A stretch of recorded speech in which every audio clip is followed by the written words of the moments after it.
Hello everyone. Here we are. Just give me a second to set everything up for the stream.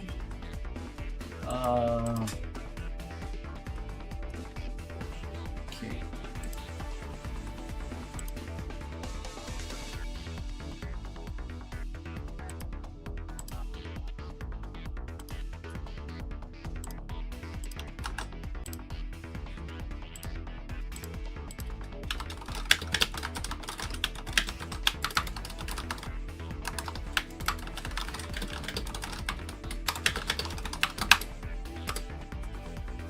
Okay, so we're live.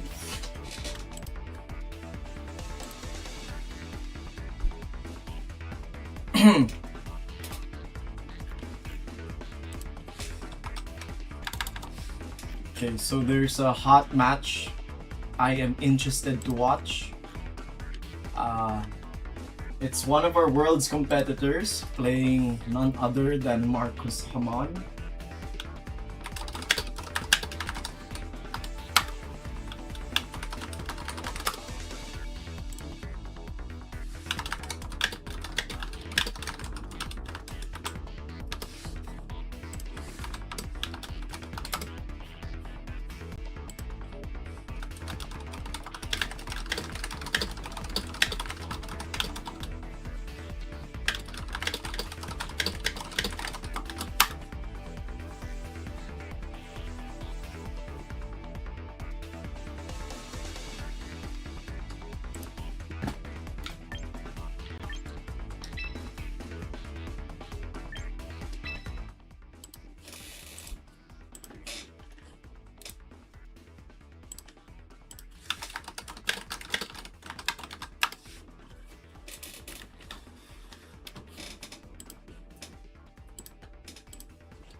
So let's just wait for the code.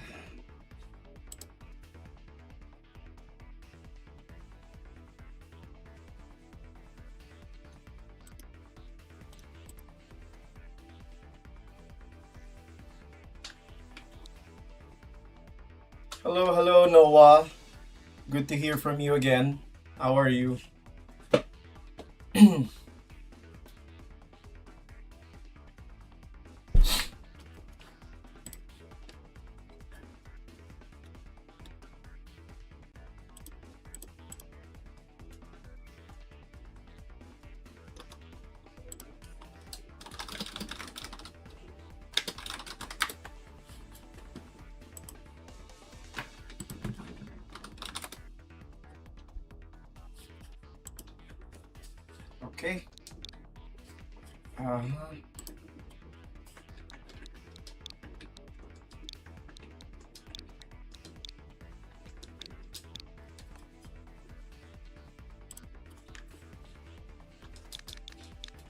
For 1.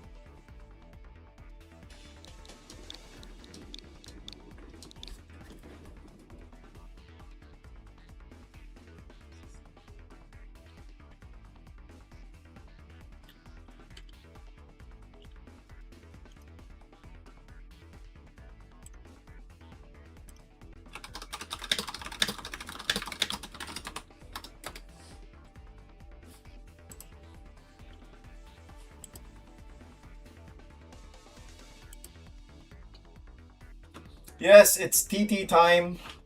Touch me. No touch me.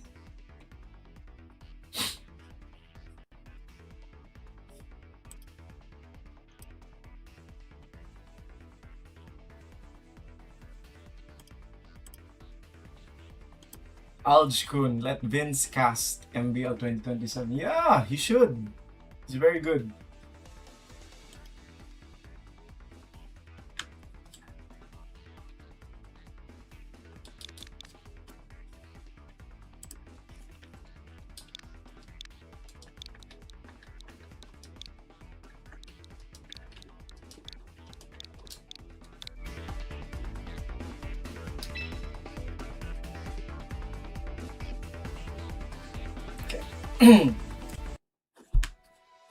Alright, so both players are here. So let's just wait for them.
Okay. So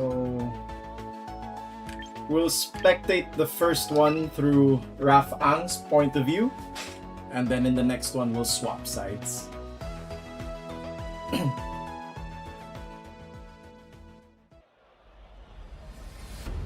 So here we have on the side of Rip Rap, Incineroar, Raichu, Milotic, Ceruledge, Sinistra, Floette. And on the side of Yoshi, we have also a Floette, a Basculegion, a Sinistra, Incineroar as well, Kangaskhan, and Aerodactyl. So Yoshi's team leaning more on a traditional side of VGC, whereas on the side of Rap, he has some interesting picks such as that Ceruledge right there. Ceruledge gaining popularity since it counters Charizard pretty well, and the Milotic looking pretty good or smooth here, considering there's an Incineroar on the other side, so we'll have to wait and see. And evidently, it's very clear that on Rap's side, Rip Rap side, that Raichu looking pretty tempting considering he is using a Mega Raichu Y. So those no guard boosted Zap Cannons could potentially hurt Yoshi, especially that Basculegion and Aerodactyl. Whereas on the side of Yoshi, that Kangaskhan, of course, immune to the initial Intimidate of the Incineroar, considering Scrappy now ignores Intimidates or proves to make it immune per se. So we're about to begin, and here we go. Should enter the game in a bit, I think.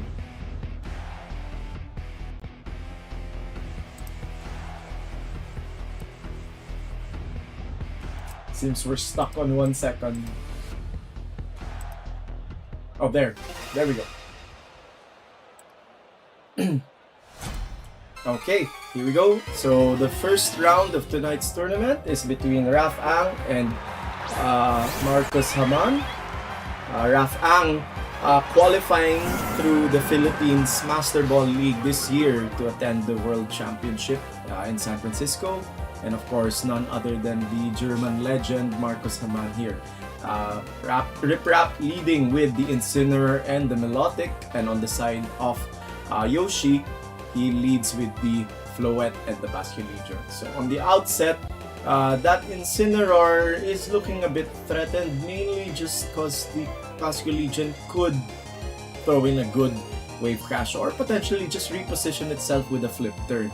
And the Floette could easily go for a Calm Mind if it is using it here. Yes, it is. It is indeed using a Calm Mind.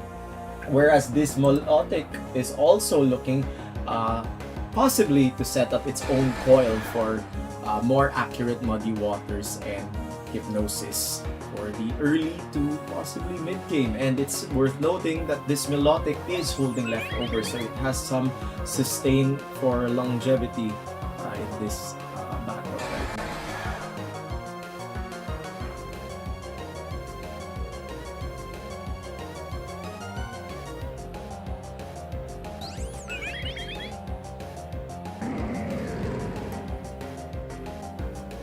Alright, so Rip Rap choosing to retreat with his Incineroar for this Sinistra, and the Floette opting for the safe protect here, probably not wanting to get hit by a fake out. And the Basculegion goes for the early game Last Respects to potentially poke at that Melodic, but the Melodic goes for the coil here. So since Last Respects was just used in the very first turn of this game and no knockout happened, that Melodic ate it very well.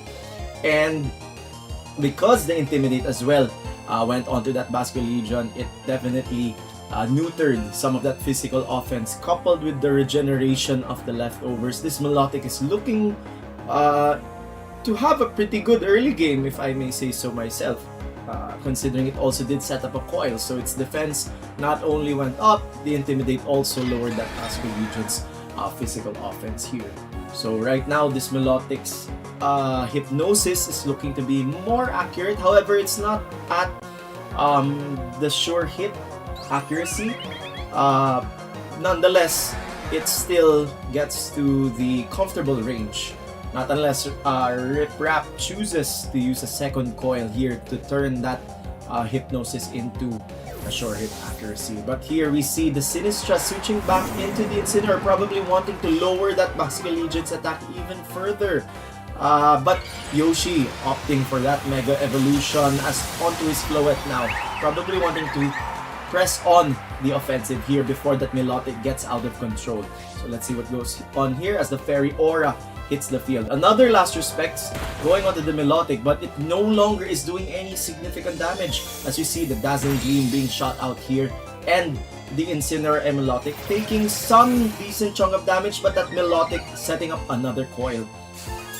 And because that Basculegion has its attack halved already, because it is at -2, and this Melodic is also at +2, it no longer will be taking so much damage from that early game Last Respects, I fear.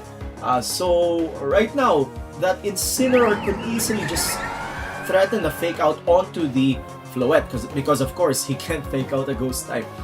But this Melodic looking very comfortable here as his Hypnosis are already at sure hit capacity,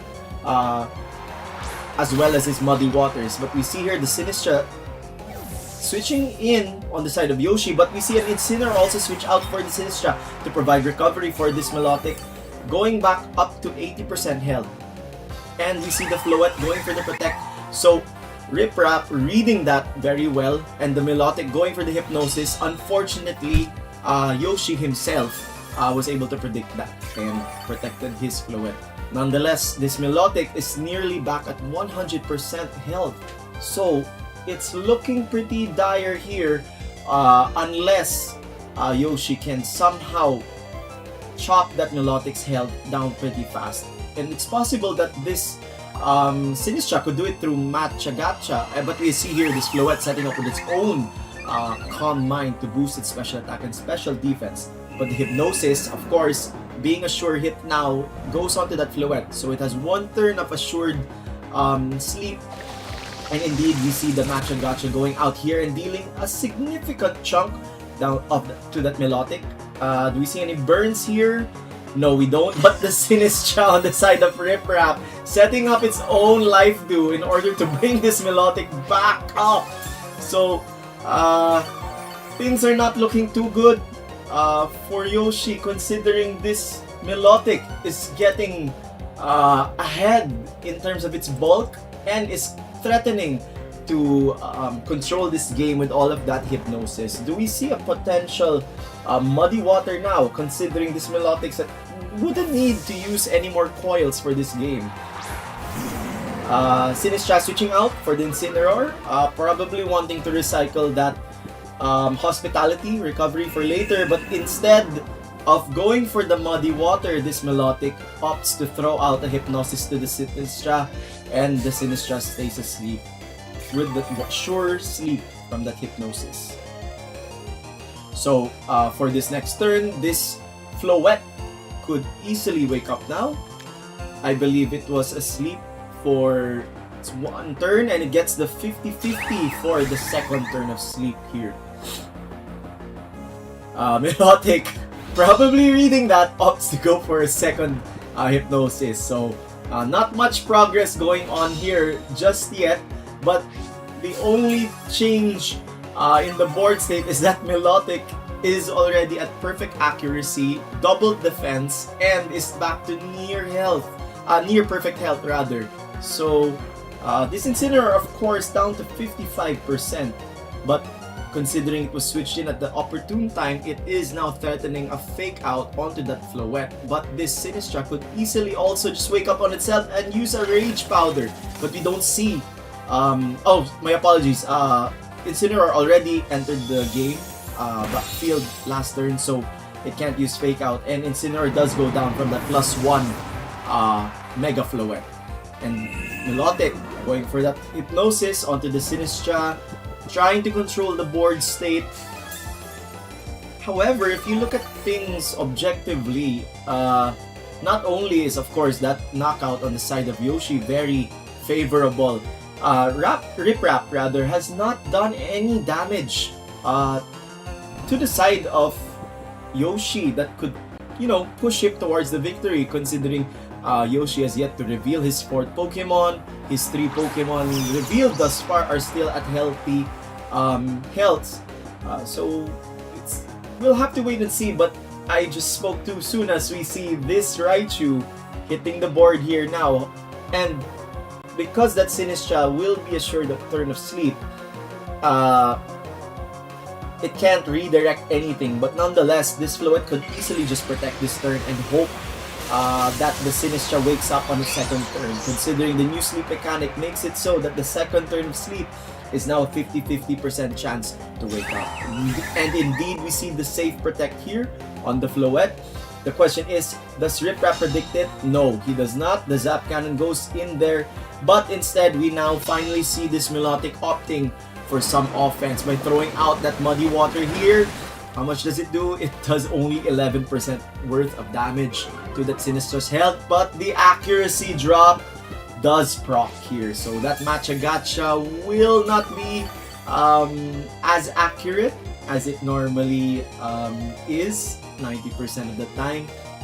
And the question here now is, will that Sinistra wake up in order to redirect potential Zap Cannon from this Raichu? Because that Zap Cannon could prove detrimental to this Floette. But instead, the Raichu opting for the Protect here.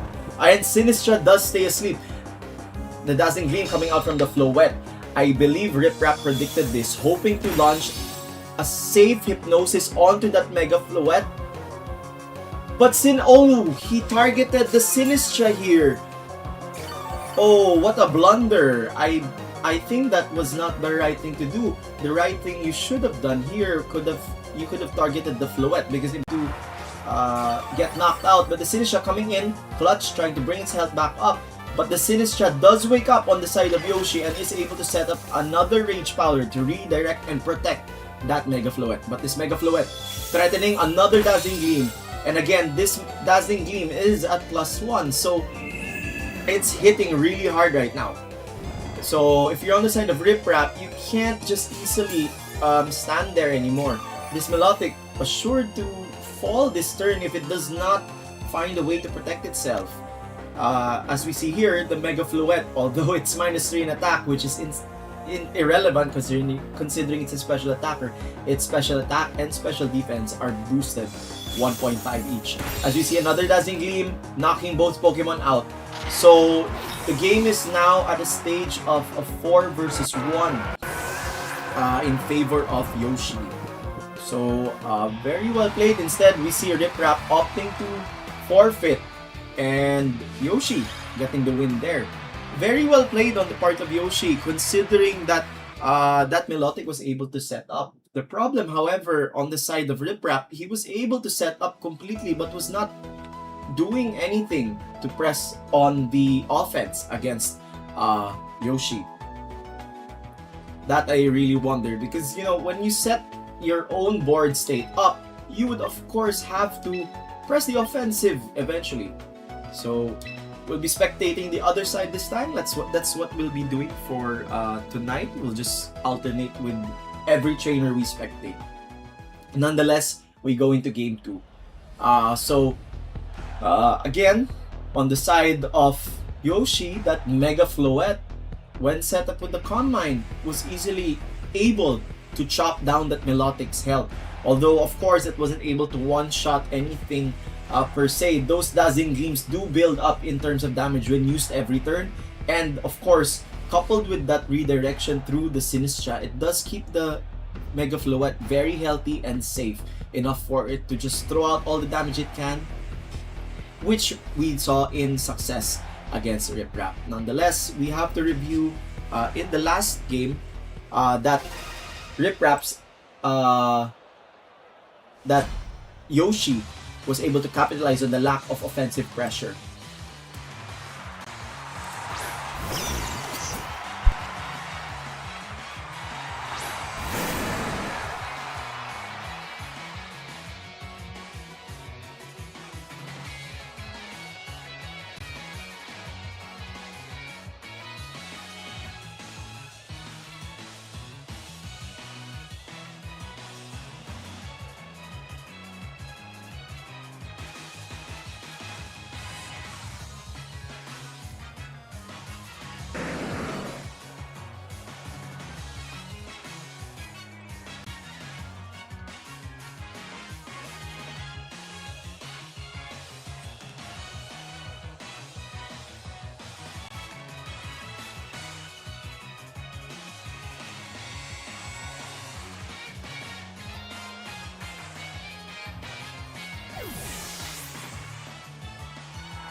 Okay, so we're back here as we see the switch out.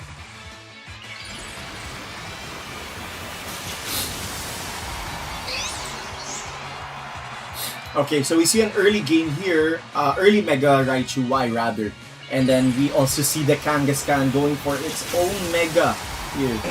So of course it did not get hindered from that Intimidate because of Scrappy, and this is actually looking very offensive on the side of Yoshi as he goes for the safe flip turn with his Basculegion, not wanting to eat a Zap Cannon here.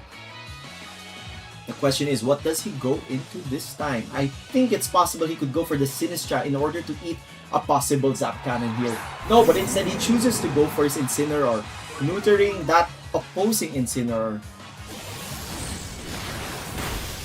As a Zap Cannon does indeed go to that Basculegion slot, bringing Incineroar down to 51% HP just before the 50% mark, as we see a Crunch going onto the spot where that Ceruledge originally was. So not doing so much damage, of course, since the Incineroar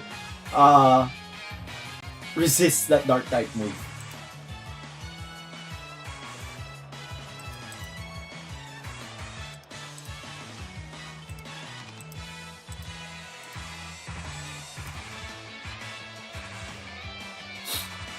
So right now that Incineroar is threatening this Kangaskhan with a Fake Out, considering it just hit the field now. And that Incineroar, of course, also on the side of Yoshi, could throw out its own Fake Out. But of course, the Incineroar on the side of Rip Rap will have priority in Fake Out, considering Yoshi's Incineroar is paralyzed. But no, he opts to switch out into the Basculegion. The question is, does Zap Cannon go into that spot? No! But we see the Raichu going for the Protect here. And the Kangaskhan opts for the Protect, so I'm wondering what's going on here as we see an Incineroar parting shot onto the Kangaskhan. What's going on? This is very confusing for me. I'll have to check the team sheets.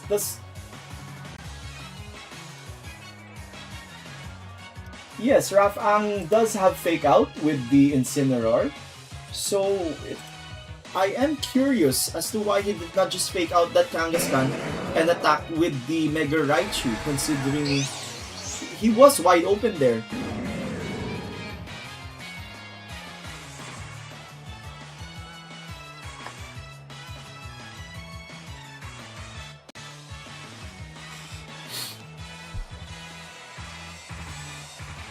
Yes, it's possible, but the Incineroar itself could just Fake Out the Kangaskhan, and the Raichu could just attack freely, because all the Incineroar could possibly do on the side of Yoshi was Fake Out anyway that turn. But we see here the Basculegion going for the Wave Crash onto that Sinistra here, eating it very well. We see a crunch from the Kangaskhan going to that Sinistra, so that Sinistra hanging on with 8% health. Very clutch for that Sinistra, as we see a parting shot from the Incineroar on the side of Rip Rap. These two Incineroars jumping in and out with their own rotations.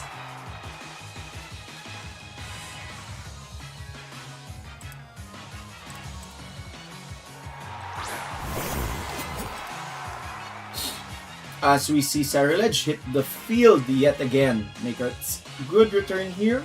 However, not really looking too safe for that Ceruledge, considering this Basculegion could easily knock out the Sinistra in case the latter opts for some redirection, and then the Kang could just throw those crunches. Although, of course, it is somewhat neutered here by -1 from the earlier parting shot, because, of course, the Intimidate early did not go through that Scrappy. As we see the Incineroar on the side of Yoshi hitting the field again. These Tigers just jumping in back and forth. I'm gonna bet that's another Incineroar. Yes, it is. So Incineroar versus Incineroar galore here. As the Ceruledge throws out the Shadow Sneak onto the Basculegion, not dealing as much because of that Intimidate as it would have liked. As we see the Wave Crash on the side of Yoshi being thrown out on that Incineroar, dealing significant damage despite its Intimidate. And of course, the recoil hurting itself, but that Citrus Berry climbing back up in terms of the HP as the Rip Raps Incineroar here. So right now, this Ceruledge is threatening a knockout with the Shadow Sneak onto the Basculegion, and the Incineroar on the side of Rip Rap sitting a bit comfortably because it could easily Fake Out the Incineroar on the side of Yoshi, considering it's paralyzed and will be moving later than the former, of course, since its speed is cut in half. But nonetheless, that Basculegion could also easily just swap out to the Mega Kangaskhan to pivot itself to prevent any Shadow Sneaks from taking any more help on the side of Yoshi. As we see here, a Basculegion switch out. Is it going to be the Kangaskhan? Yes, it is indeed. The question is, will Rip Rap read that? And he does, as he goes for the bulk up with the Ceruledge. The question is what both these Incineroars opt to go for, as the Incineroar on the side of Rip Rap calling it and goes for the parting shot onto that Kangaskhan slot. He repositions himself. The question now is what he brings in. Will it be that Raichu or the Sinistra? It's the Raichu here. What does the Incineroar on the side of Yoshi do? It opts for the Darkest Lariat, and the Ceruledge holding that Culver Berry will take less damage, of course, here, considering it was intimidated already, I believe. We'll have to check just to ascertain. Yes, it is. It was indeed intimidated prior, and of course that Culver Berry decreasing the damage of that Dark type move even further. Nonetheless, this Ceruledge is now sitting at a +1 attack and defense. Oh, the attack is just resetting the earlier Intimidate. My apologies. But its defense is raised by 1.5.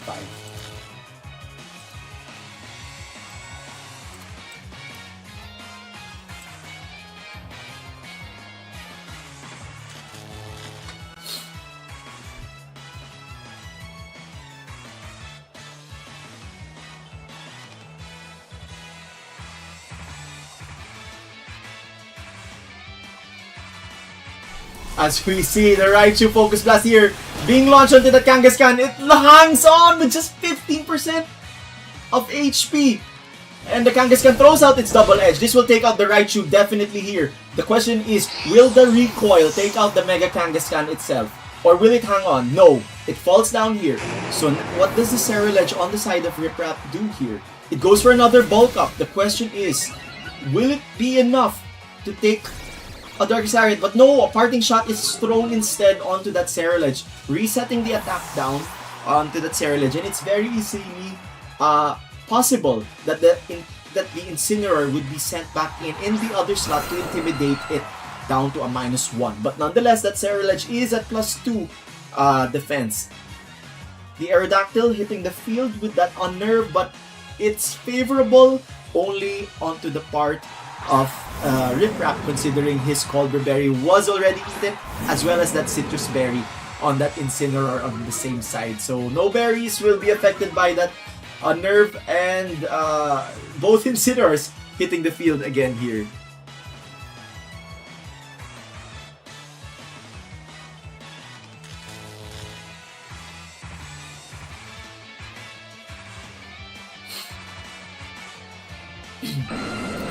So it's very likely this Aerodactyl could just spam Rock Slides here, considering it's the fastest thing on the field, and Rock Slide is gonna be super effective on that Ceruledge and on that Incineroar. The problem is it's at -1 and the Ceruledge is at +2 defense. So the question is, how much worth of damage will it be doing? Barring a crit, of course. And I just noticed we haven't really seen so much fake outs this game, as we see a switch out onto the Basculegion on that part of the Incineroar, recycling those Intimidates very well on the side of Yoshi. As we see another bulk up on that Ceruledge, resetting its attack back to neutral. The Incineroar on the side of Rip Rap calling the switch, goes for the Parting Shot, repositioning himself. Of course, the only Pokemon left to switch into is that Sinistra, so that Hospitality will be bringing the HP of the Ceruledge back up by a bit. So the Ceruledge is at a pretty comfortable level of health, and it's very likely that Sinistra is going to be switching out for the Incineroar in order to shuffle another Intimidate. And this Basculegion, I feel like, cannot stay here. It has to switch back out. Indeed it does. Going for that Incineroar, this is a safe rotation on the side of Yoshi, wanting to shuffle those Intimidates and to prevent that Basculegion from falling down. Indeed, the Sinistra is switched out for the other Tiger on the other side, as Intimidate Shuffle is done, and that Aerodactyl is now down to -2 as we see the Shadow Sneak onto the Incineroar of Yoshi. Eating its berry, going back to 70% as the Aerodactyl goes for the Rock Slide, and the Incineroar avoids it on the side of Rip Rap, and it deals almost nothing to that Ceruledge. So this Ceruledge, I think, is very well tanky at this point. At +3 defense, sure it's at -1, but nonetheless, its defense is at 2.5 raised. And on that Aerodactyl, we see it down to -2. And as well as the Incineroar down to -1 inside of Yoshi. But the Incineroar on the side of Rip Rap is very fresh here. So we'll have to see.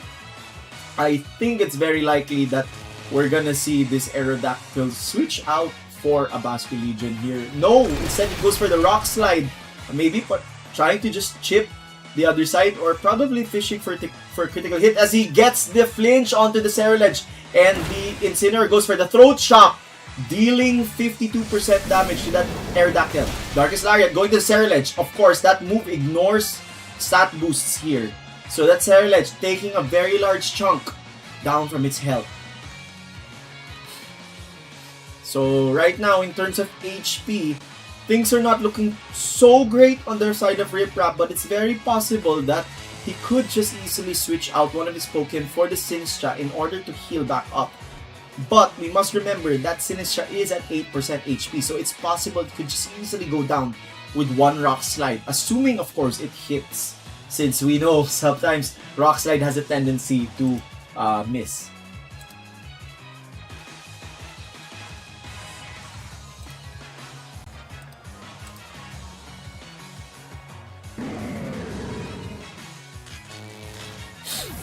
Ceruledge being switched back out for that Sinistcha here.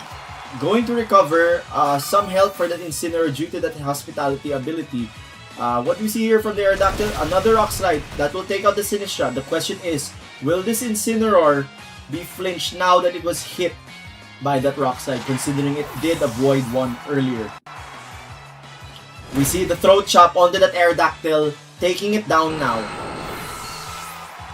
Will this Incineroar throw out a move? Yes, it does. A parting shot onto that opposing Incineroar on the side of Rip Rap. So both these players now no longer capable of switching in and out since they're both down to their last two Pokemon. However, this is slightly advantageous on the side of Yoshi, only insofar as that Intimidate Shuffle is concerned, considering he did get off a parting shot on the Incineroar of Rip Rap here. So coming back in, it's going to do another Intimidate drop. And also onto that Ceruledge. So on the side of Yoshi, both Pokemon no attack drops, but on the side of Rip Rap, a -2 on the Incineroar and a -1 on the Ceruledge. So the question is here now, will that Shadow Sneak be enough to take on the Basculegion? But it's also very possible this Basculegion could just throw out its own Aqua Jet in order to get ahead of the Shadow Sneak on the side of Rip Rap. But Basculegion going for Ceruledge, sorry, going for the Protect. Incineroar on the side of Yoshi going for the Fake Out. And Aqua Jet going onto the Incineroar of Rip Rap. Yoshi calling that play here. So now it's down to a 2 versus 1 as we see Rip Rap just forfeiting. Masterfully done on the side of Yoshi here. Well done. So well played on his part, and GG as well to Rip Rap.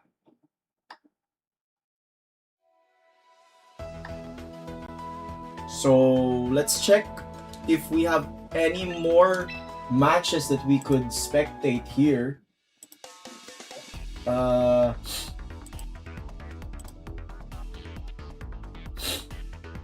Give me a second. Most matches are in their game 3. We could spectate this one.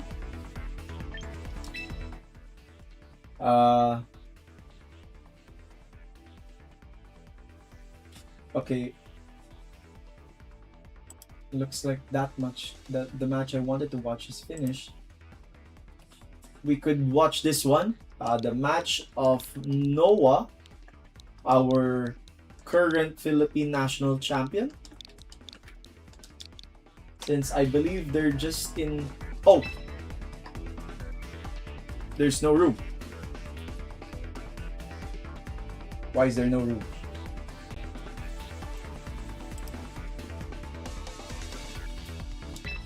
I entered it correctly, right? 7.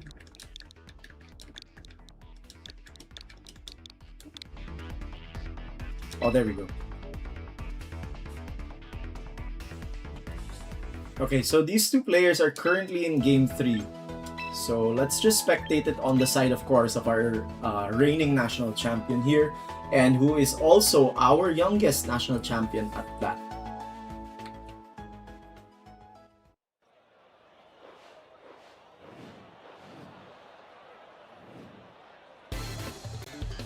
Oh, the game is about to finish. And it looks like Noah is at 3 Pokemon, whereas Ski, John Kiyosaki is only with 1 Pokemon left. The Politoed throwing out a muddy water under the sun. Not gonna be doing too much damage onto that Goldengo, as we just arrived on time for the sun to end here. Now, we'll have to wait and see what happens here. But that Mega Mawile threatening that Goldengo easily with some Sucker Punches. The question is, I don't know how many Sucker Punches are left onto this Mega Mawile for it to be able to threaten that Goldengo. Nonetheless, this Politoed could also attack, but we see the Sucker Punch from that Mega Mawile smacking that Goldengo out of the game and winning the match for Ampalaya, our reigning national champion.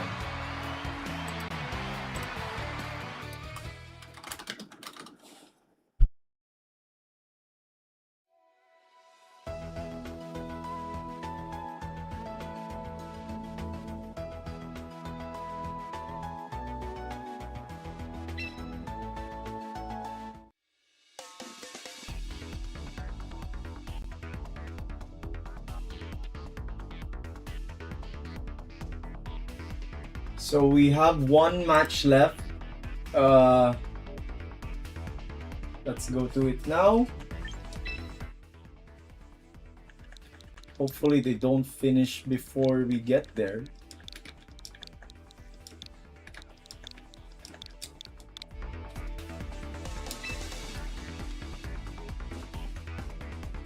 So this match is between Caterpie and Badders. So let's just watch from the side of Caterpie.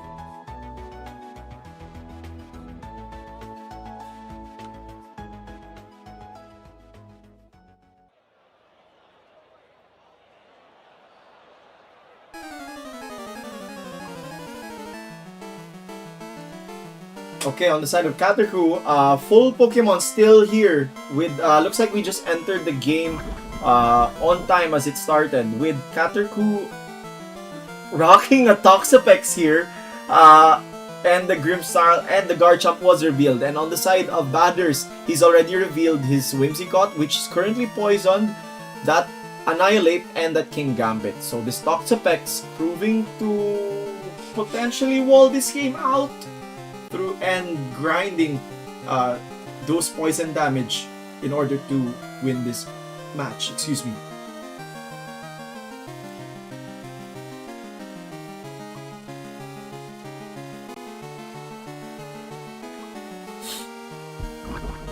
So, checking the board here, Caterpie has a Reflect, which is still valid for 4 turns, including this incoming one. And the Grimmsnarl, having that Roselli Berry, will cut it down by half damage. Still taking that chunk, which is around, that is 37%. So, not bad. 1/3 health being taken out. And the Drain Punch on that Annihilate, breaking that Grimmsnarl down even further. But the Grimmsnarl opting for a foul play onto the Whimsicott, strangely enough, instead of the Annihilate. Probably not wanting to give it some of that Rage Fist stacks, but the Infestation will be doing just that.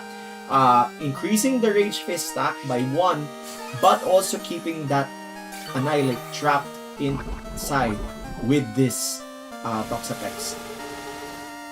Additionally, that Infestation going to be dealing percentage-based damage, so the defenses of the Annihilate will not be taken into consideration here.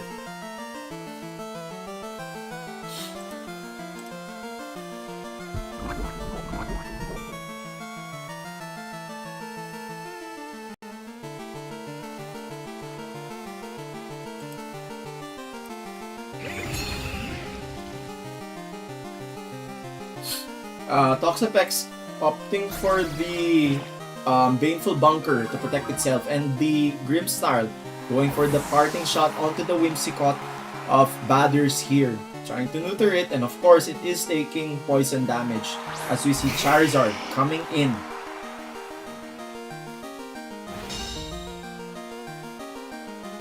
Baneful Bunker protecting itself from the Whimsicott, but the Annihilate throwing a Rage Fist and taking out the Charizard!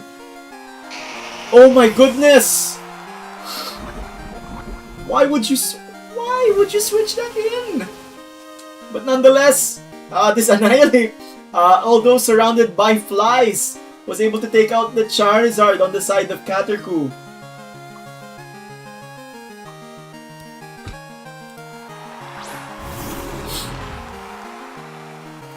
So, the Grimmsnarl is back in. Yeah, so this Annihilate, although it is stuck in here, it's giving off the vibe that I'm not stuck in here with you, you're stuck in here with me. So, oh, really? That's an interaction I'm not familiar with. It can't get trapped from infestation. Oh, that's new knowledge for me. Thank you for that, Mole. I did not know that. As we see, the Whimsicott goes for the predicting that fake out from the Grimmsnarl. What does this Annihilate go for? It goes for the Rage Fist. Will it take out the Toxapex? No, it leaves it down to 28%. As we see Toxic hitting the Annihilate now. I think you should have led with the Toxic before the Infestation to potentially deal more damage.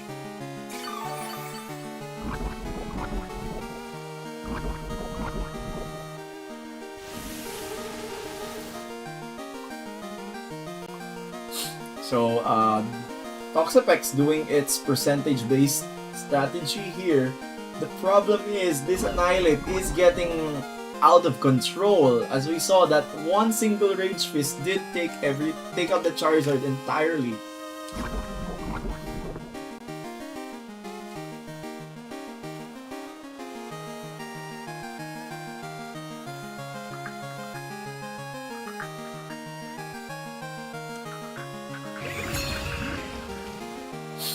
So, Toxapex going for the Baneful Bunker, of course trying to protect itself, and the Whimsicott throwing out a Tailwind.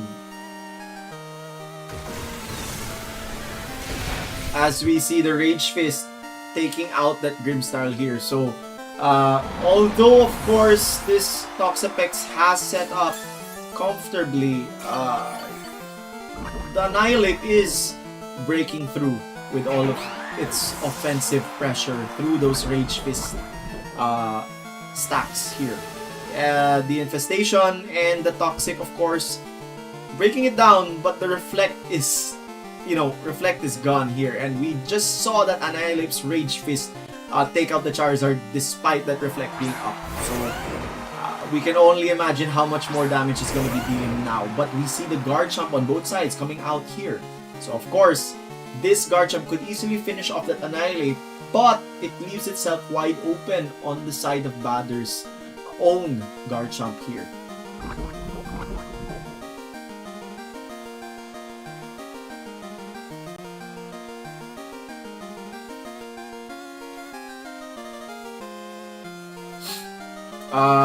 Another Baneful Bunker failing here as we see Stomping Tantrum on the side of Badr's taking out that Toxapex. So it's now a 3 versus 1.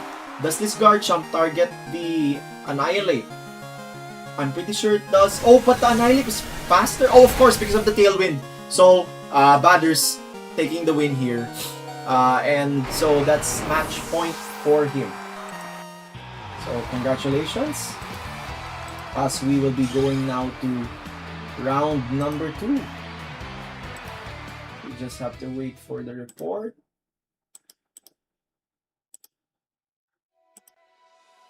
Okay.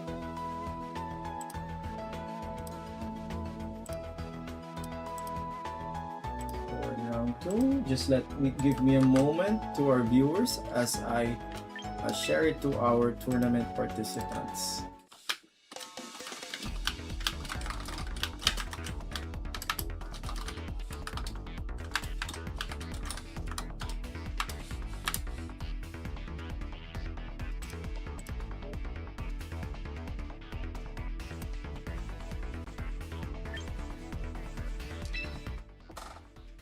So give me a moment to scour through the matches to look for a very interesting match. Of course, we will favor watching those players that have not been streamed just yet.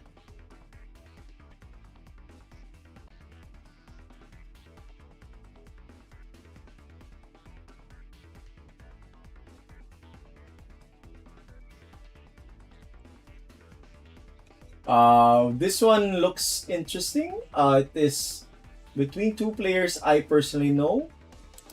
So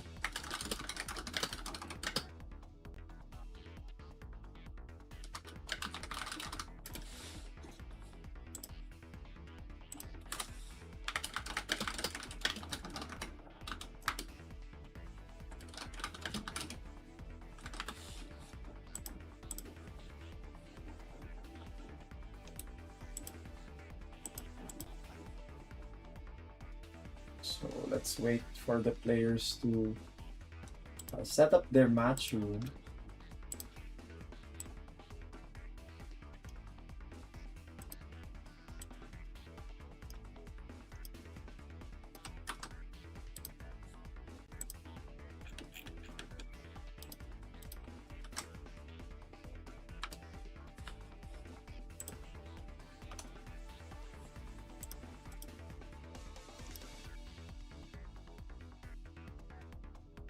Goated Ape, yes.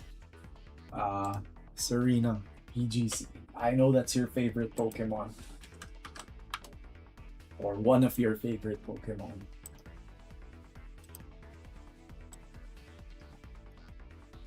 Oh.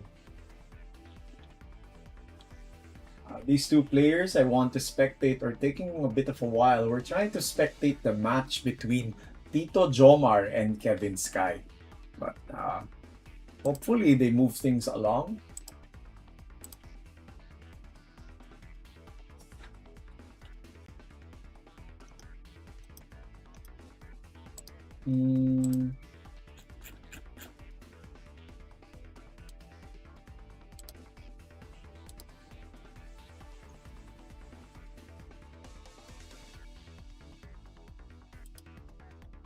Everything is settled. I think there was an issue earlier.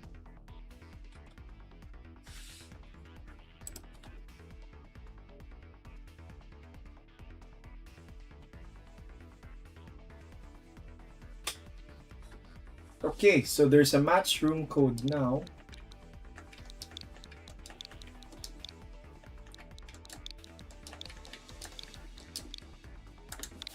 So again, we'll be watching the match between Tito Jomar, John Mark Rivera, versus Timig Marcos, Kevin Sky.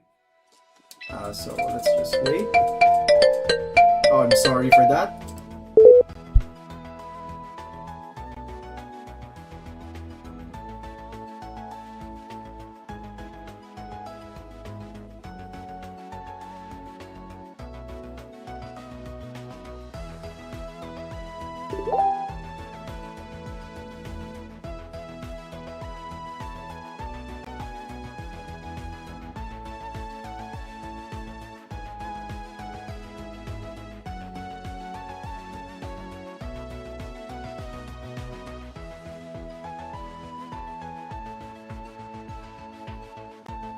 Okay, so we're back. Apologies for that. Let's enter the game. So we'll watch from the side of Kevin Sky.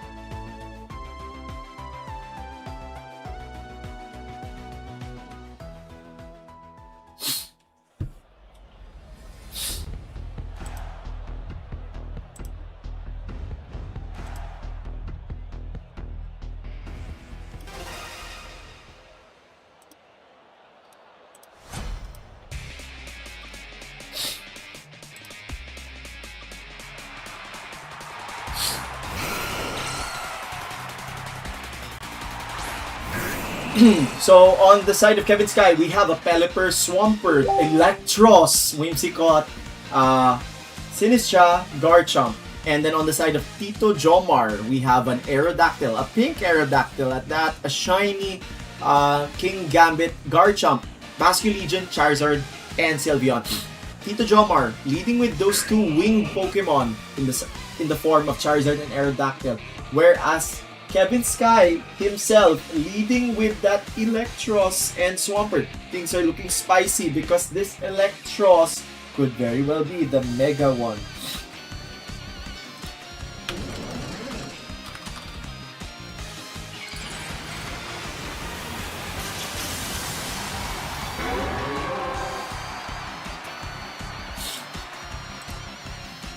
So we see a Mega Evolution on that Charizard, setting up the Sun and the Electros. Yes, indeed, it is Mega Evolving itself. We see the new addition with that Mega Electros. Of course, its new ability, Elevate, will potentially get a boost this turn if it can knock something out, but that Mega Charizard opts for a Protect here alongside the Swampert on the side of Kevin Sky. But we see the Aerodactyl going for its Tailwind, so that Swampert wasting an opportune time to attack.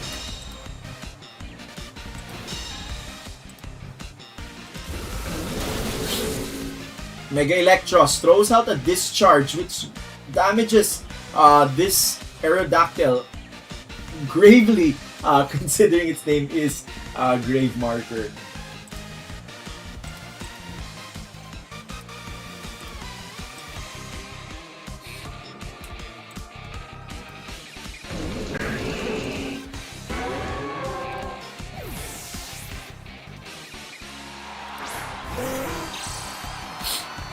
So, Pelipper being swapped in to reset the weather down to rain. That Rock Slide, of course, unhindered, did deal significant damage to both the Electros and the Pelipper. But the Weather Ball from the Charizard was not enough to take out the Electros, but it was flinched from the Rock Slide. Oh no!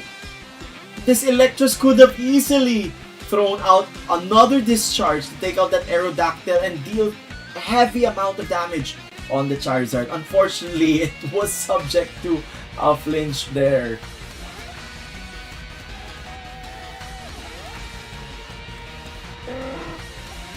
So, things not looking too good on the side of Kevin Sky here, as that Electros is a sitting duck.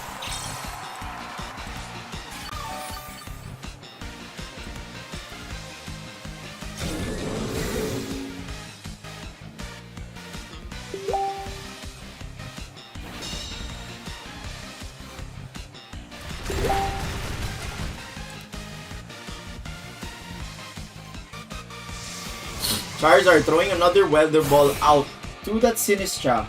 So, oh, it's a critical hit! Oh my!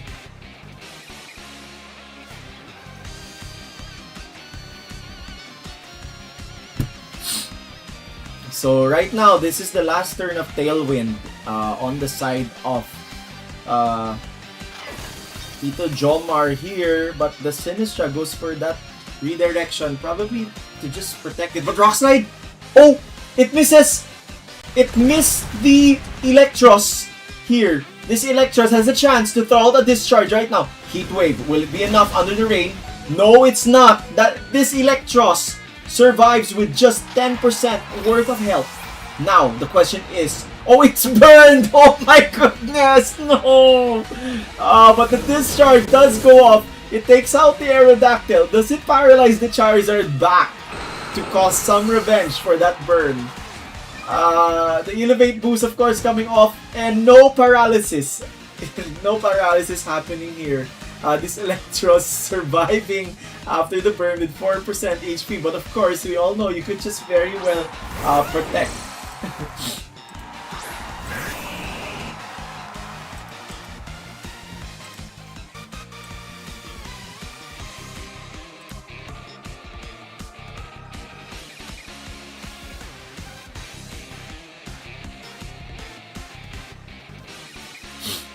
So, yeah, apologies. Some people were volunteering to assist me in the tournament, so I had to attend to them. Of course, I cannot say no to great help. So, thank you so much to Moldbreaker, otherwise known as Vince, from our Cebu community here.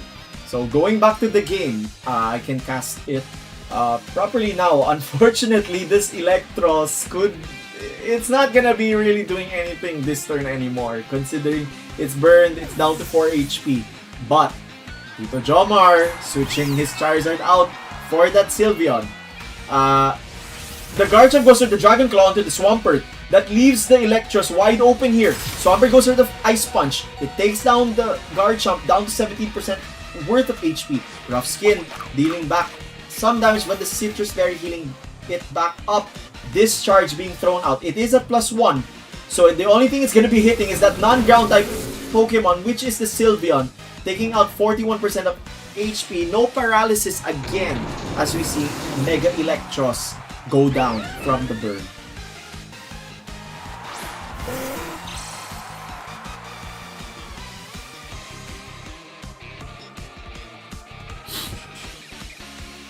So right here, this Garchomp is looking pretty prime right now. It could easily just throw out a strong Dragon Claw onto that Swampert, considering it is not Mega Swampert, so it has no Swift Swim. But the Swampert does protect here, probably protecting a Dragon Claw onto it. We see the Protect as well onto the Sylveon, wanting to preserve its own HP here. What does the Garchomp go for? It goes for the Rock Tomb. Will this be enough? No!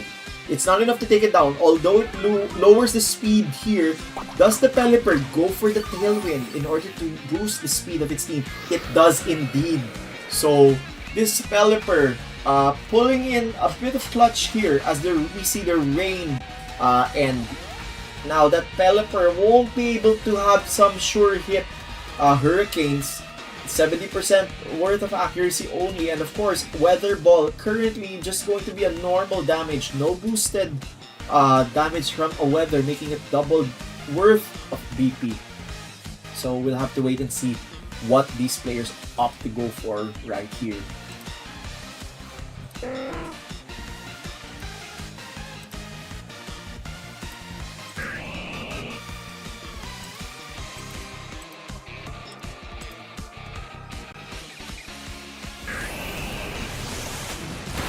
As we see the Swampert acting like its own Mega Form, just throwing out the Wave Crash and taking out that Sylveon. But we see another Rock Tomb going onto the Pelipper, and it survives at 2% HP. Oh my goodness. This Pelipper throwing out a Blind Hurricane without the weather. It still hits the Garchomp, and Garchomp surviving at 8% HP. What is going on? These Pokemon are hanging on for their dear lives.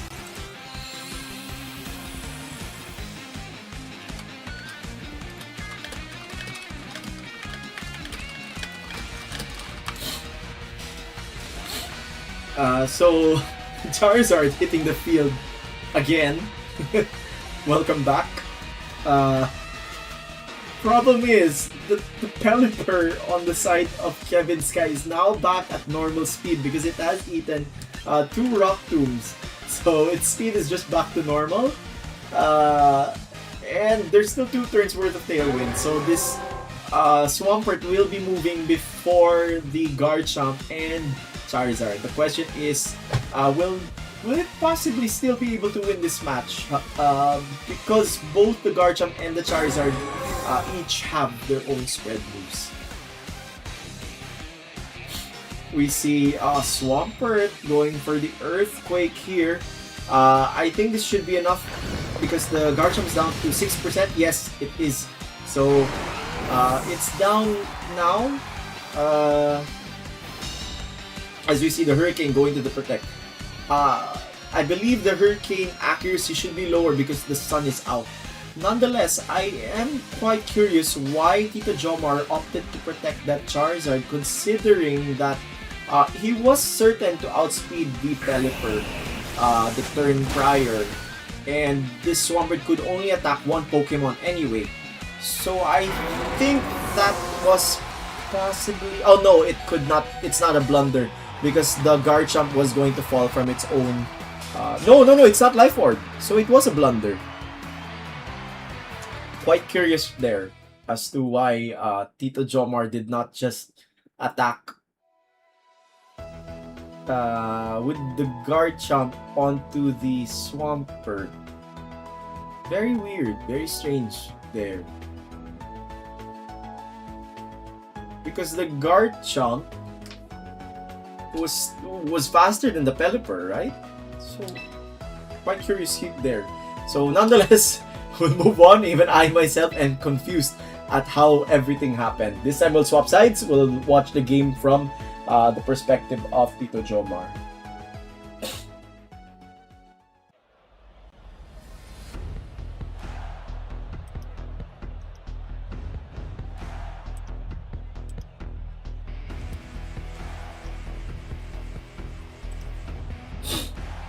So this time, very well played on the side of Kevin Sky. I myself don't even know how he won that game.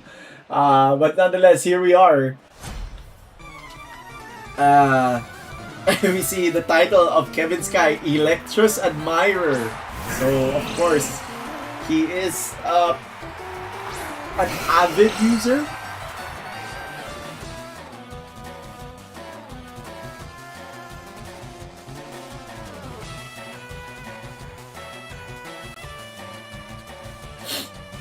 So Aerodactyl and Charizard being the same leads for Tito Jomar.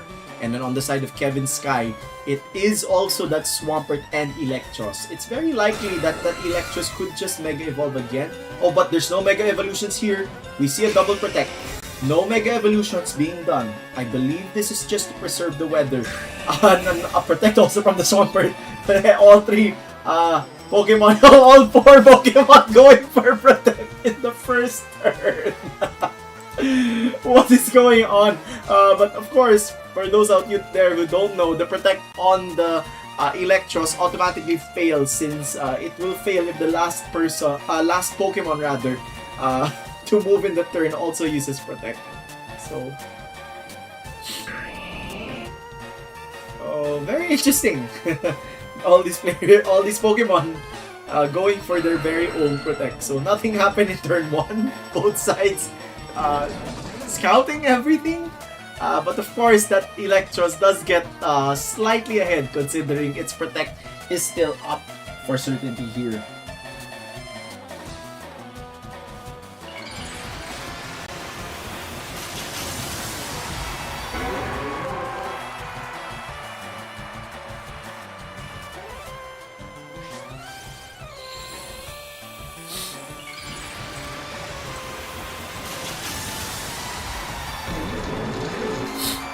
So we see both sides now Mega Evolving. They're both in sync, they both protected the turn prior, and now they're both Mega Evolving. You see a Rock Slide taking out 27% worth of HP onto that Mega Electros and dealing 12% on that Swampert. Charizard going for the Solar Beam. That's definitely going to the Swampert in order to take out that amphibious Pokemon here.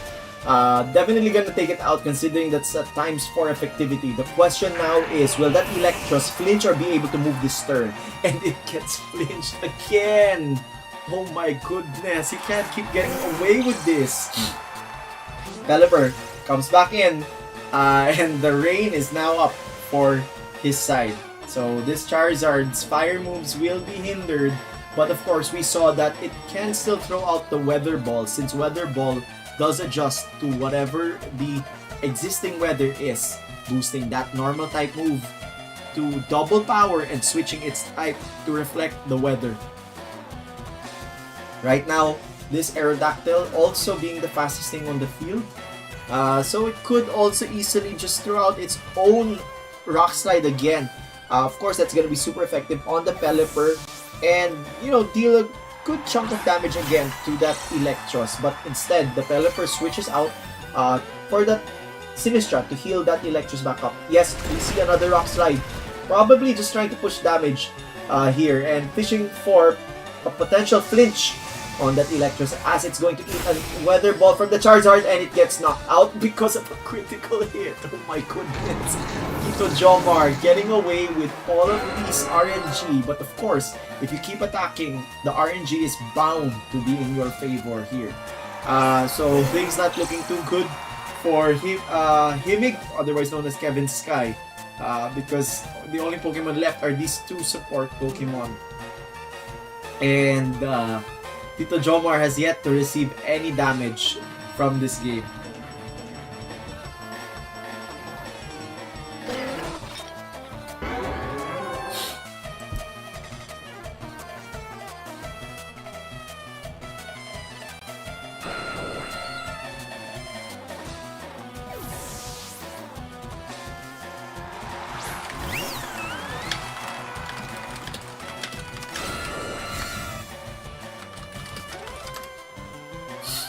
So, Matcha Gacha going into the Protect of the Aerodactyl.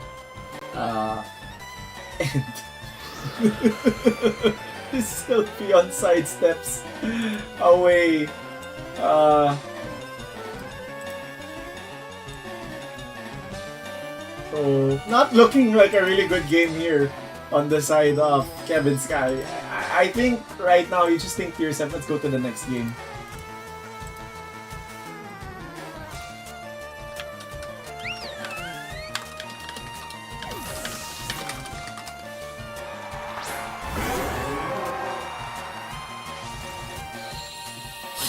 So Charizard setting up the sun, and Gacha also missing that Sylveon yet again.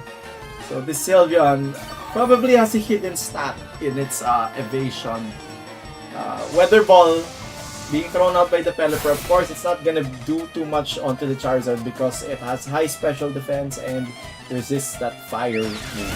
So Sylveon throws out its Hyper Voice, dealing a good chunk of damage. So right now, it's very likely this Charizard could just throw out a Heat Wave and the Sylveon throwing out its respective Hyper Voice in order to close out the game and also achieve a flawless victory for Tito Jomar at this rate.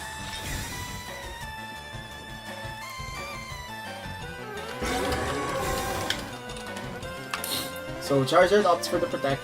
The Hurricane goes onto it, as the Sylveon throws out a Hyper Voice and only the Pelipper will be taking damage this turn. I think that's... Oh, it hangs on with 2% HP. Citrus Berry climbing, bring the HP up, but yeah, this is the last turn of Tailwind for Kevin Sky, and there's still 3 turns of Sun left. So this Charizard is still looking very threatening here.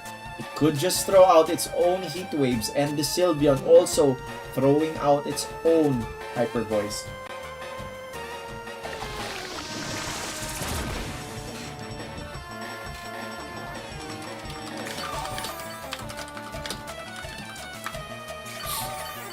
So, Gacha finally hitting that Sinistra, but not dealing too much worth of damage. Will this Hurricane confuse the Charizard? Yes, it does. The question is, does the Charizard get its move off or hit itself in confusion? It hits itself in confusion instead. And nonetheless, I think this Hyper Voice is enough to close the game out. So that game was filled with a lot of RNG, if you ask me. But nonetheless, Tito Jomar getting the flawless 4-0 victory in game number 2. Yeah. So we'll be going to game number 3 with these 2 players, but game number 2 is pretty funny, considering all the RNG that was happening left and right.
So we see the same leads yet again on both sides.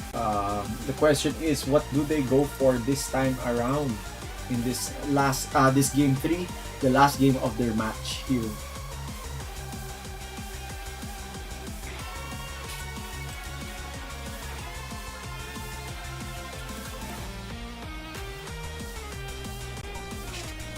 The Aerodactyl goes for the Protect, no Mega Evolutions again happening. I'm guessing that Charizard will also go for Protect. Does the Swampert also go for Protect this turn? It does indeed. So, same thing just happening right here as the Electros goes for its own Discharge.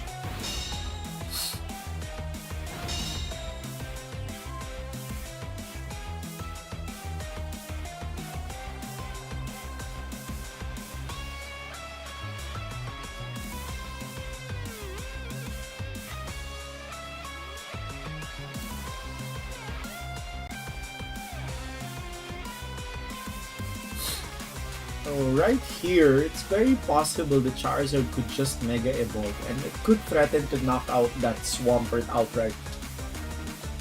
But if you're on the side of Kevin Sky, you could also swap it out to preserve it for a later Weather War to take advantage of the speed, because Mega Swampert, of course, benefits from the rain by moving at twice the speed with its ability, as we see here, it's getting swapped out.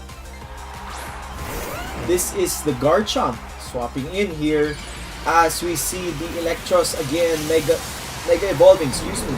The Electros gonna possibly throw out a discharge here.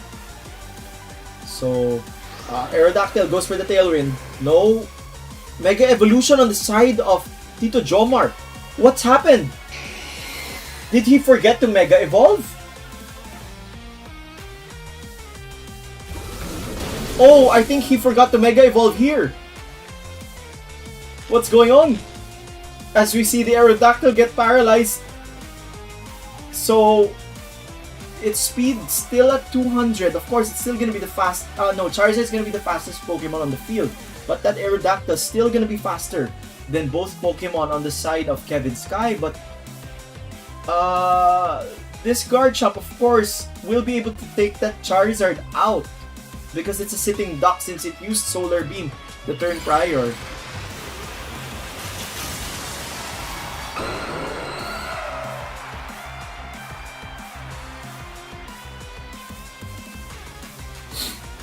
So Charizard launching its Solar Beam. I think it's gonna go to the Electros. Yes, it does.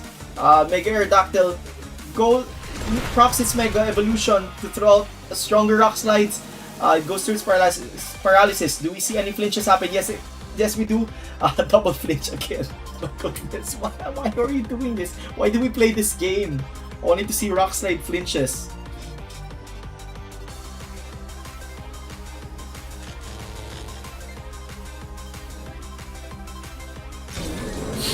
So this Aerodactyl really good at fishing for flinches. The Charizard goes for the Heat Wave.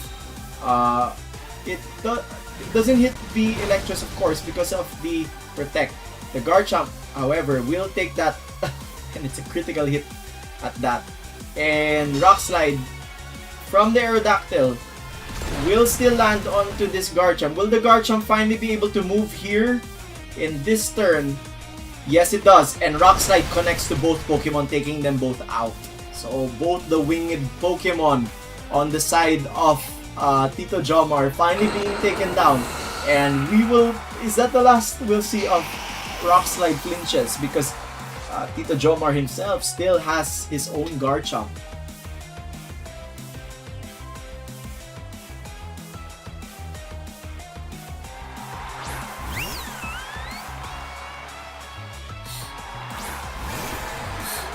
So now we see the Basculegion and the Sylveon on the side of Tito Jomar, and he has one turn of Tailwind left. This Mega Electros has just used its Protect this turn, so that slot not looking as reliable here. They could easily just eat a combination of Last Respect and Hyper Voice from that Basculegion and Sylveon on the side of Tito Jomar here. Whereas Kevin Sky still has all 4 Pokemon, but definitely not looking too safe for him right now, as both these Pokemon are being threatened with the fast Pokemon on the side of Tito Jomar. We see the Last Respects indeed going on to the Electros. It's a critical hit, but that doesn't matter here considering the low HP of that Electros here. The Garchomp does move after that Sylveon, so we can tell that Sylveon has some speed investment considering that it was able to outspeed the Garchomp in its last turn of Tailwind. Now we have the last two Pokemon. We saw the Swampert, and will the last one be the Pelipper again? Yes, it is. So it is the dual rain Pokemon on the side of Kevin Sky. However, the Swampert won't be able to Mega Evolve since that Electros already did so earlier in this battle. So this Basque Legion is the fastest thing on the field right now, and upon checking its set, it is using a choice scarf, so it cannot swap to its wave crash anymore. It's stuck with its last respects, and it's jolly, so it won't be doing all the damage it could possibly do. As we see here, this Pelipper hanging on for its dear life, but this Swampert opting to go for an Earthquake. I wonder why. Why didn't you just go for a Wave Crash on the Sylveon? That would have a better chance. Very strange, but nonetheless, the game looks like it's gonna be going on to the side of Tito Jomar here. Considering that the Pelipper was taken out by that Hyper Voice. So, yeah, I think at this point it's a bit of an inevitable win on the side of Tito Jomar.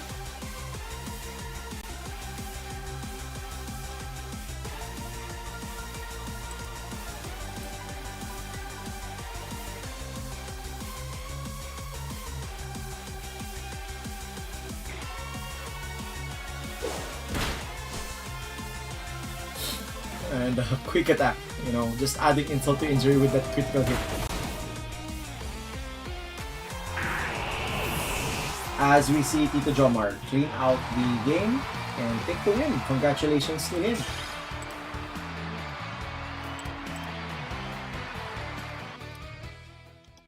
So, let's see if we can spectate any other matches.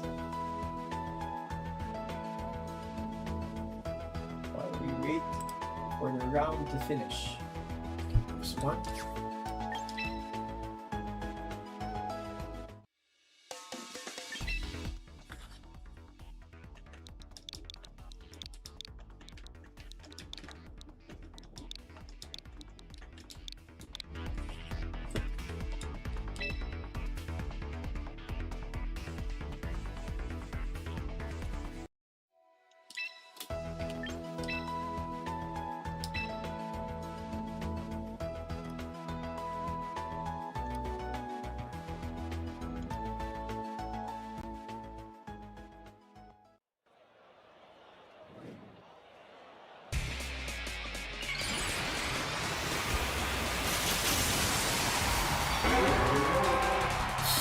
So we're here in the game between Zephyr and Yop.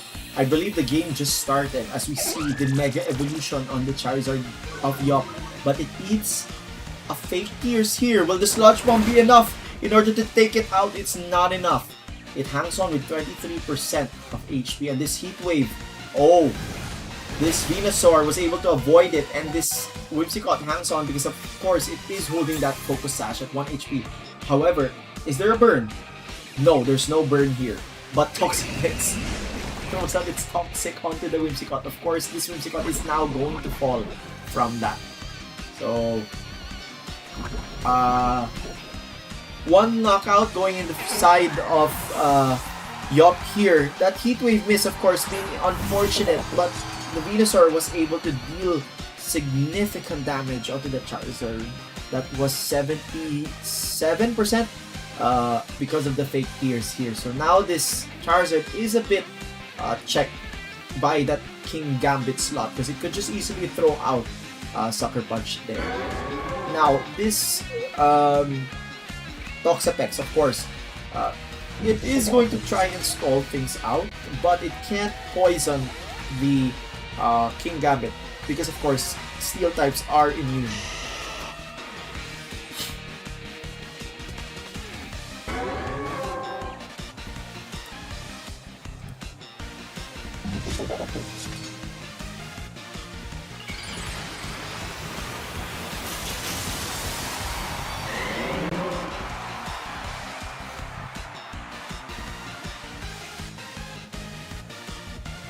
Charizard going for the safe protect, probably predicting Sucker Punch there, but we don't see any Sucker Punches. Instead, we see an Earth Power from the Venusaur going to the Toxapex. Does this King Gambit predict the protect on the Charizard? Special defense drop wouldn't really matter because King Gambit is a physical attacker. As we see Kowtow Cleave, not enough to take out this Toxapex. It's now down to 3% HP. This Toxapex is now able to throw out an infestation. Of course, this Venusaur is now trapped here. And Toxapex gets some recovery from that leftovers.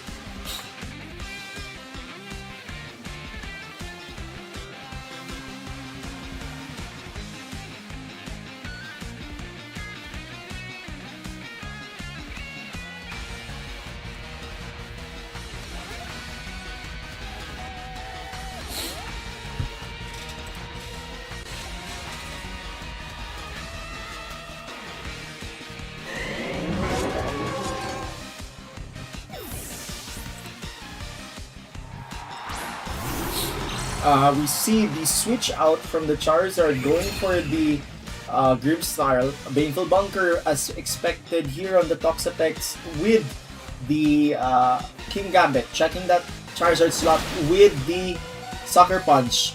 But nonetheless, it does eat the Sludge Bomb onto the Grimmsnarl and gets poisoned. I believe this should be enough to knock it out now. Yes, so now a bit of a very good play there on the side of Zephyr as this Venusaur takes another tick of damage from the infestation. If it is that Charizard again, it will just be locked in. However, we now see it is the Garchomp.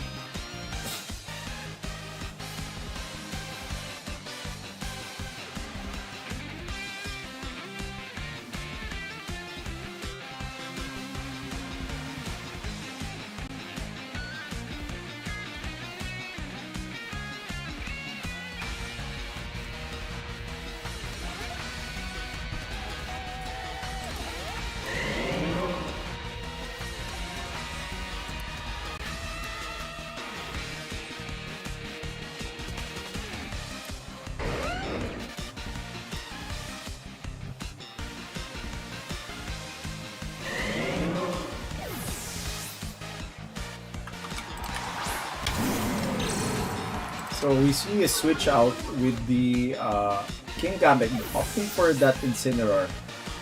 Also another switch out for the Toxapex for the Charizard. The question is, what does this Garchomp go for? It goes for an Earthquake. Will this be enough to take out the Venusaur? Because it is threatening to deal a large damage. No, it's not enough because of course that Intimidate was able to neuter its damage down. So Venusaur going for the Giga Drain, taking a very good amount of HP from that Garchomp and healing itself back. So right now this Incineroar is threatening a Fake Out on both Pokemon on the side of Yawk.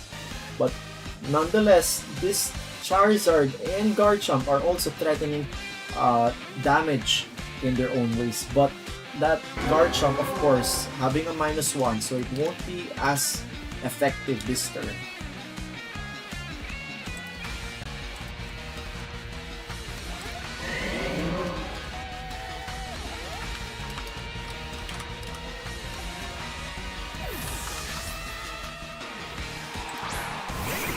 Toxapex coming back in for that Charizard as you see a Protect on the Garchomp here. Fake out from the Incineroar onto the Toxapex and we see a Giga Drain just going into the Protect of the Garchomp here. So the sun does end and the Toxapex gets another moment to recover from that leftovers.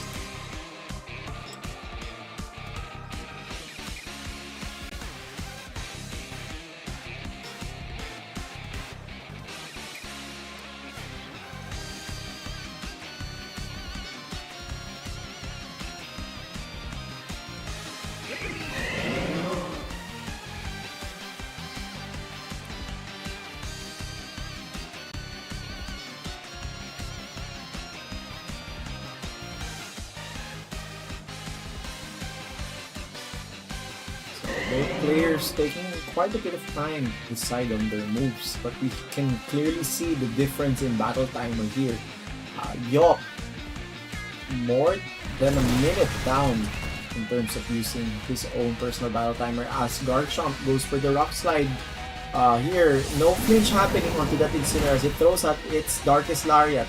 bringing that Garchomp down to 21% of HP and proccing its own Citrus Berry here. Does the Venusaur move? Yes, it does, as it goes for a Giga Drain on the Garchomp, and Garchomp hanging on with 5% worth of HP. So the Garchomp will still be able to throw out one more hit before potentially falling in the next upcoming turn.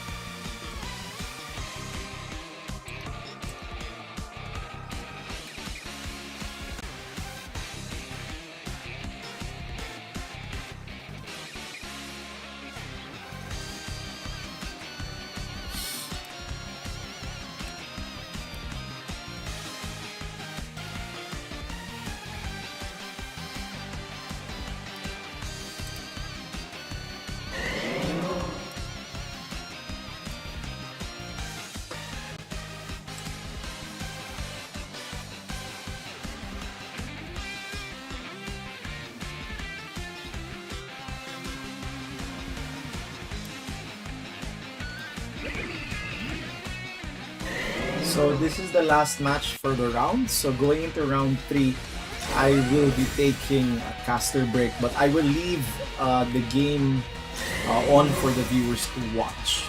So I am casting solo tonight, so I'll need to reserve my voice since we'll be having Top Cut as well.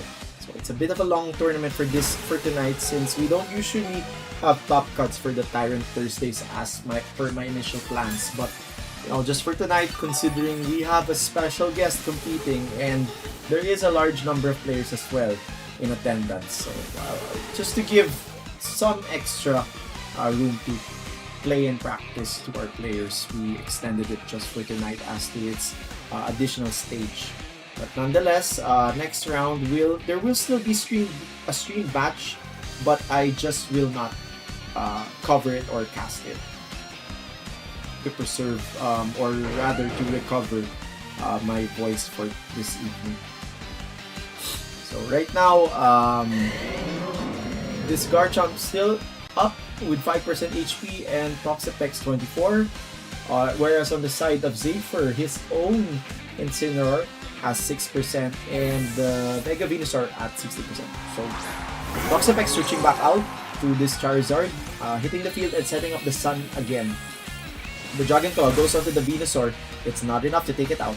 The Darkest Lariat going to that Charizard slot and will take it out here.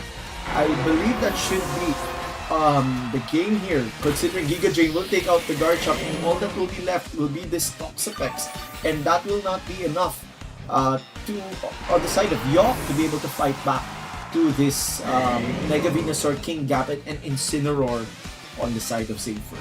So yeah, I don't think this is really enough here, unless this Toxapex could still pull off a miracle. It could set up a Baneful Bunker here, and if that Incineroar hits it, will get poisoned and get taken out. However, you still would not account for the King Gambit coming in to replace it and just throwing out strong Tautau Cleaves alongside the Mega Venusaur, throwing out another Earth Power, which is super effective against this Toxapex. So yeah, it's looking pretty much like a checkmate here, as we also see there's more than 2 minutes in terms of differences to the turn timers, but Yawk just surrendering here, giving the win to Zephyr, otherwise known as Jaron Ong. So congratulations to him.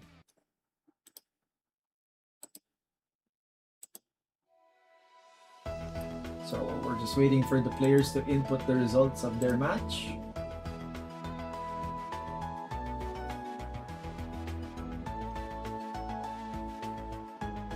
Okay, all matches are done, so let's move to the next round.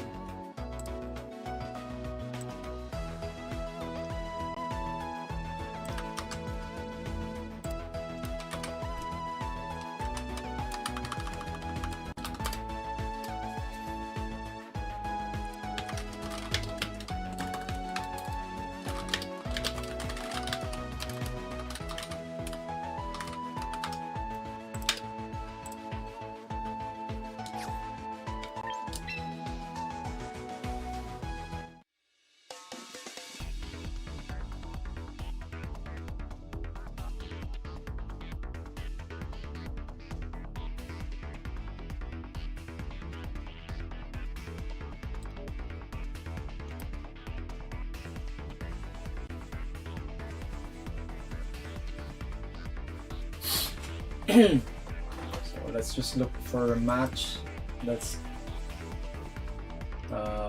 very good to stream for tonight in this third round.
Some players have yet to check in, so let's give them a bit of time.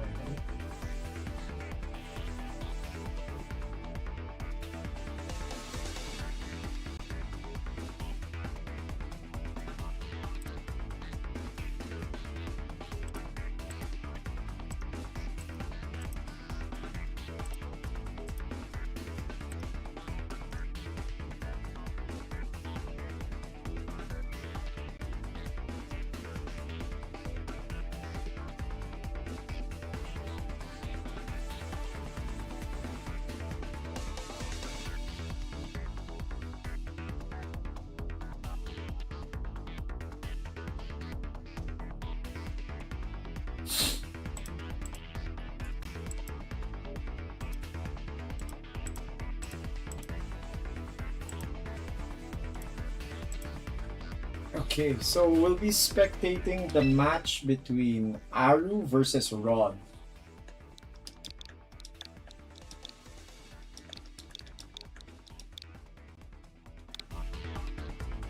So again, I won't be casting for this game, but I will ensure that you all are able to watch it.